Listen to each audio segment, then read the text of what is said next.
Hello mga friends, bali for today's video tuturuan kitang magluto ng budget-friendly na ulam, masarap na masustansya pa, basta panoorin mo lang ang video ko hanggang dulo.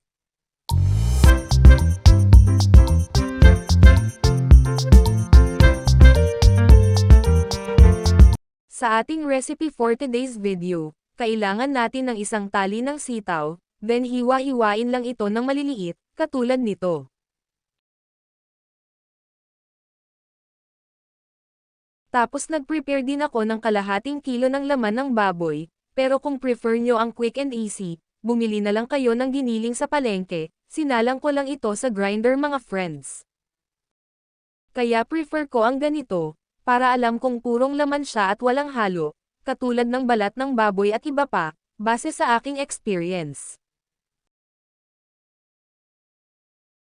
Matapos itong mag-grind ng ilang minuto, ito na ang kanyang output at pwede na tayong mag-proceed sa paggigisa.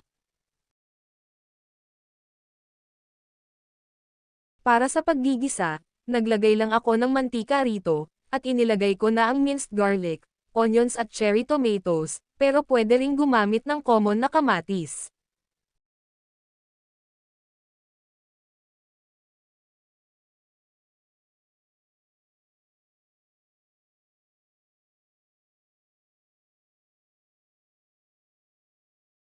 Matapos ang ilang minuto, pwede na rin ilagay ang giniling na baboy at lutuin lang ito ng ilang minuto, pero pwede rin kayo gumamit ng beef o chicken, depende na rin sa meat preference nyo.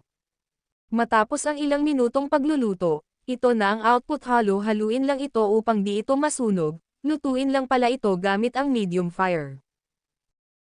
Ilagay ko na ang kalahating cup ng green peas. Gayon din ang hiniwang sitaw, bali isang tali pala ito.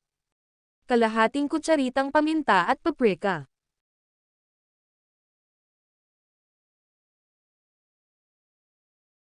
Chicken powder kalahating kutsarita rin. Kung nagustuhan nyo ang content ko for today's video, please like, share and subscribe para magpalaganap ng good vibes. Salamat po. 2 tablespoon ng oyster sauce, bali ito ang magbibigay ng kaunting tamis at maaaring magdagdag ng lalim ng lasa sa mga stir-fry, sarsa, at mga marinade. 2 tablespoon ng toyo, naglagay rin pala ako ng tubig para makatulong sa pagluluto nito. 2 piraso na hiniwang kamote, this is optional lang, pero kung mayroon kayong patatas pwede naman mga friends. Kung nakaabot kayo sa part ng video nating ito, please send a star para suportan nyo sa aking content, at please comment below kung taga saan kayo para alam ko kung saan naabot ang aking mga video. Salamat po. Kalahating teaspoon ng asin. Sesame oil, ito ang magbibigay ng natatanging nutty na lasa at aroma sa pagkain. Isang kutsaritang asukal para magkaroon ng sweetness ang ating pikadilyo. Lutuin lang ito ng maigi.